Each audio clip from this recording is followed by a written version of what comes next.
Merci infiniment au Très-Haut, merci infiniment à Jésus-Christ, le Dieu Tout-Puissant, l'Esprit éternel vivant, qui conduit son peuple dans la perfection, qui conduit son peuple dans la sainteté, qui éveille les dons et les talents dans le cœur de ses serviteurs et de ses servantes. Que l'honneur, la gloire lui reviennent à jamais. Je suis l'évangile Toali Lago Samuel du ministère de la révélation d'épouse.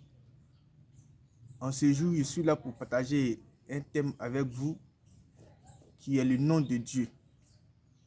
Mais avant de commencer le thème, je vous invite à venir partager la parole avec nous, voir les merveilles de Dieu, de Jésus-Christ que nous prêchons, voir ses miracles, écouter son message. Nous avons une convention à Abidjan du 1er au 5 novembre 2023. Nous vous invitons à venir écouter les merveilles de Dieu et aussi, pour ceux qui sont malades, venez recevoir la guérison de Jésus-Christ.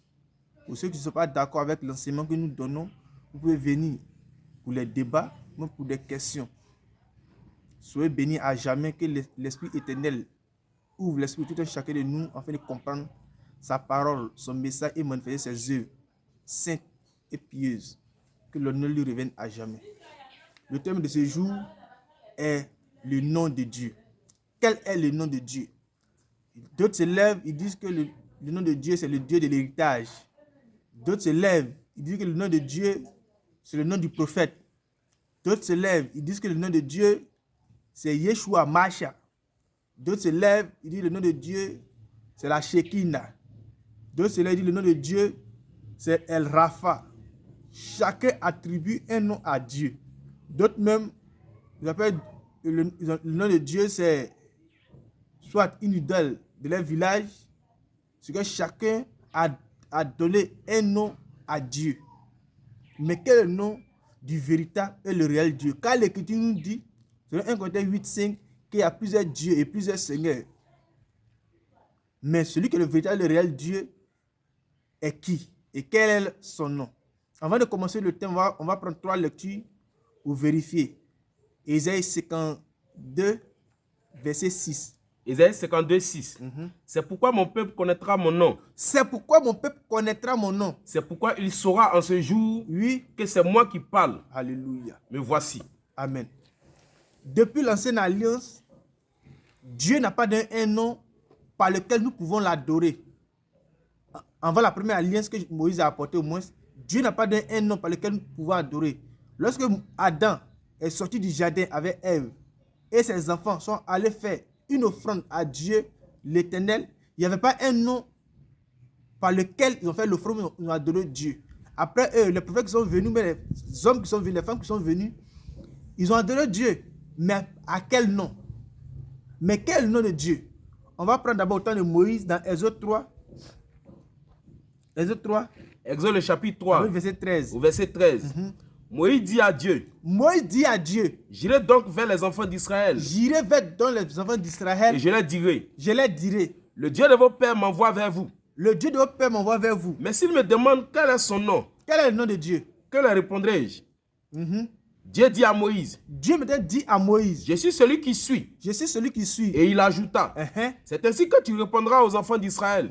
Celui qui s'appelle Je suis m'a envoyé vers vous. Merci. Donc, dans Exode 3, 13 à 15, il est dit, le nom de Dieu, l'Éternel est quoi? Le Je suis.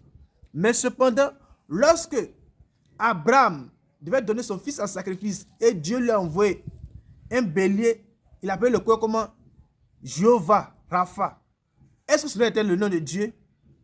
Si oui, mais pourquoi Dieu vient dire à Moïse que son nom est le Je suis? Prenons Ésaïe 42, 8. Ésaïe 42, 8. Je suis l'Éternel. Je suis l'Éternel. C'est là mon nom. C'est là mon nom. Et je Merci. Dans Ésaïe 42, 8, il dit qu'il est l'Éternel. C'est là son nom. Or, dans Exode 3, 13 à 15, il dit le Je suis est son nom. Or, lorsqu'il est révélé à Abraham, il est Jéhovah Rapha. Or, nous voyons dans l'Ancien Testament, il y a plusieurs noms qui étaient donnés dans plusieurs versets. Tantôt, c'est Elohim.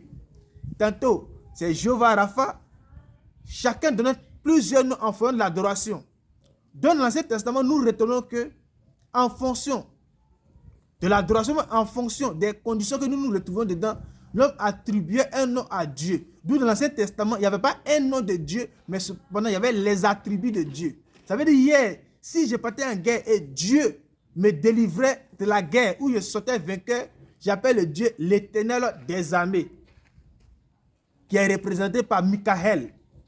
Si hier, j'avais besoin d'enfants, ou bien j'étais malade et Dieu me guérissait, et elle appelait l'Éternel qui guérit, qui signifie Raphaël. Donc, en fonction de mes besoins de l'Ancien Testament, et lorsque l'Éternel Dieu m'exauçait, j'attribuais un nom à Dieu, parce qu'il n'y avait pas un nom par lequel on pouvait adorer, il n'y avait pas un nom par lequel on pouvait prier pour être sauvé. Donc, tous les noms que tu as donnés dans l'Ancien Testament, si vous remarquez bien, il y a l'Éternel, mais cependant, les noms avaient, et Dieu nous exauce en fonction de nos besoins. Et nos besoins, on attribuait un nom à Dieu. Ça veut dire, hier, avant la première alliance, même dans la première alliance, si je suis malade, et puis Dieu me guérit, il y avait l'Éternel qui guérit. Elohim signifie quoi? Elohim signifie Dieu, le Dieu créateur. Donc, en fonction de mes besoins ou en fonction de la situation là où je me trouve, on attribuait un nom à Dieu. Parce que là-bas, l'adoration n'était pas parfaite. Parce que là-bas, il n'y avait pas un message pour que nous écoutons pour avoir la vie éternelle. Or, la vie éternelle est venue par le message de Jésus-Christ. Donc, il fallait un nom pour que nous puissions adorer Dieu en esprit et en vérité. Comme l'adoration n'était pas parfaite hier, il n'y avait pas un nom par lequel on pouvait être sauvé. Nous rentrons dans le Nouveau Testament. Dans le Nouveau Testament, Jésus-Christ vient, il nous prêche la vie éternelle. Il dit, celui qui croit en lui aura la vie éternelle. Et dans Jean 17, 6, il dit quoi? Jean 17, 26 aussi, il dit quoi? Que mon frère va prendre pour lui, Jean 17, 26. Il dit, il a fait connaître son nom.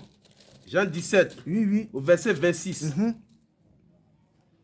Je leur ai fait connaître ton nom. Je leur ai fait connaître ton nom. Et je leur ferai connaître afin que l'amour dont tu m'as aimé soit en eux et que je sois en eux. Merci. Jésus-Christ dit dans sa prière, je leur ai fait connaître ton nom. Quel est le nom? Lorsqu'on lit les 4 évangiles, comme c'est dans les 4 évangiles Jésus-Christ a vécu, lorsqu'on lit les 4 évangiles, quel est le nom que Jésus-Christ a brandi devant les pharisiens? Quel est le nom que Jésus-Christ a brandi devant tout le peuple qui l'écoutait, même ses serviteurs et les apôtres? Quel est le nom qu'il a brandi? S'il ne disait pas mon Père qui est dans le ciel, ou bien mon Père qui est en moi, il disait toujours mon Père, mon Père. Mais quel est le nom de Dieu? Parce qu'il dit, je l'ai fait connaître ton nom. Quel est le nom que Jésus-Christ a présenté au monde entier? Quel est le nom que Jésus-Christ a présenté à ses serviteurs? Lorsqu'on prend Jean 1, on dit au commencement était la parole. La parole était Dieu et la parole était avec Dieu et la parole est Dieu. Jean 1, 14. La parole s'est faite chair. Or, qu'est-ce que Jésus-Christ a présenté au monde? C'est la parole. C'est pourquoi lorsqu'on prend Apocalypse 19, 13, on dit le nom de Dieu est quoi? Est la parole de Dieu. Donc, le nom de Dieu est d'abord la parole de Dieu. C'est cette parole qui vivifie. C'est cette parole qui permet que nous puissions l'adorer en esprit et en vérité. C'est cette parole qui permet que nous soyons dans son intimité. Le nom de Dieu, d'abord, est la parole de Dieu, parce que la parole de Dieu est Dieu lui-même. Mais pour que l'adoration soit parfaite, il faut un nom. Pas parce que Dieu est homme comme nous, pour qu'il puisse avoir un nom, mais c'est pour rendre l'adoration parfaite. Donc Dieu maintenant décide de porter un nom d'homme, pour qu'on puisse l'adorer en esprit et en vérité. Car Jean 4, 23, 24 nous dit quoi? L'heure vient, et elle est déjà venue, où les vrais adorateurs vont m'adorer en esprit et en vérité. Or, pour qu'on puisse l'adorer en esprit et en vérité, ce n'est pas un nom, on peut l'adorer en esprit et en vérité, parce que le message est prêché. Nous avons compris le message, nous devons accepter le message. Mais dans notre prière, nous devons ajouter un nom pour que l'adoration soit parfaite. Le nom par lequel il se reconnaît. Or, lorsqu'on prend Acte 4, 11, 12, l'Écriture nous dit, devant ce nom-là, tout genou fléchit, dans le ciel, sur la terre, dans la mer, sous la terre. Donc, tout genou fléchit dans le ciel. Alors, lorsqu'on prend Ésaïe 45, 23, l'Écriture nous dit, devant les noms de l'Éternel, lorsque son nom sera prononcé, tout genou doit fléchir. Alors, lorsqu'on prend Colossiens, le nom devant lequel tout genou fléchit depuis le ciel sur la terre est quoi? Est Jésus-Christ. Donc, le nom de Dieu par lequel nous pouvons être sauvés, le nom de Dieu par lequel nous pouvons prier est Jésus-Christ. Pas le fils de Marie, qui a marché en Jésus et en Israël, pas le fils de Marie qui est mort à la croix, mais l'Esprit éternel qui s'est manifesté en lui. C'est l'Esprit éternel qui a décidé de porter le nom de Jésus parce que c'est le seul corps en qui la plénitude de toute la divinité a habité. Donc, Dieu maintenant, pour l'adorer en esprit et en vérité, c'est au nom du Seigneur Jésus-Christ. Mais pour que ce nom-là aide l'effet de ta vie, il faut la parole de Dieu. Parce qu'il a dit, son nouveau nom est la parole de Dieu. Pour que le nom de Jésus-Christ aide l'effet de ta vie, il faut la parole de Dieu. C'est la parole de Dieu qui rend ce nom-là efficace. Sans la parole de Dieu, le nom n'est pas efficace. Parce qu'aujourd'hui, je peux me faire appeler Jésus. Mon frère qui fait la lecture peut se faire appeler Jésus. Même dans la Bible, il y a plusieurs noms, il y a plusieurs personnes qui se sont fait appeler Jésus. Lorsqu'on prend Colossiens 4, 11, on dit il y a un qui s'appelle aussi Jésus. Mais ce n'est pas lui qui est mort à la croix pour nous. Ce n'est pas lui en qui l'Esprit éternel a habité totalement. Il y a bas Jésus aussi dans les Écritures. Il n'est pas le Jésus que nous présentons, non et non. Mais le nom de Dieu est la parole de Dieu, mais se trouve dans le nom du Seigneur Jésus-Christ. Parce que c'est en Jésus-Christ que la plénitude de toute la divinité est descendue. Et l'éternel Dieu décide de porter ce nom-là. Mais pour que ce nom ait de l'efficacité, ou soit manifeste totalement dans ta vie, il faut un message authentique. Il faut la parole authentique de Jésus. Donc, bien-aimés frères, bien-aimés sœurs, le nom de Dieu, devant ce nom, tout genou doit fléchir dans le ciel sur la terre, est Jésus-Christ. Pas le fils de Marie, mais c'est l'Esprit éternel qui a décidé de porter ce nom. Mais pour que ce nom ait de l'efficacité de ta vie, soit véritable de ta vie, il faut que tu aies la véritable parole de Dieu. C'est cette véritable parole de Dieu qui attire, ou qui bonifie, ou qui grandit encore ce nom. Sinon, il y a des gens dans Acte 19 qui sont allés chasser des démons, un démon dans le corps de quelqu'un. Il dit au nom de Jésus. On dit le démon dit, il connaît Jésus, il connaît Paul, qui vous êtes, et le démon les a frappés. Or, dans nos églises, dans nos lieux de prière, on nous dit que les démons ne peuvent pas dire le nom de Jésus, mais dans le verset, nous voyons que les démons ont dit le nom de Jésus, et ils ont frappé ces personnes-là. Les habits étaient déchirés, tout cela.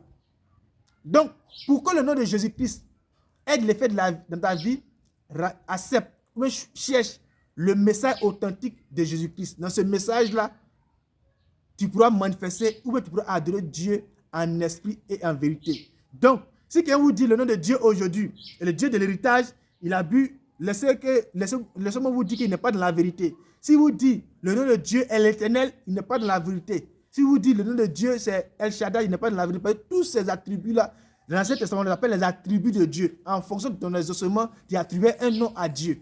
Mais aujourd'hui, pour que tu puisses être exaucé, tu dois prier au nom de Jésus-Christ, étant dans le message authentique.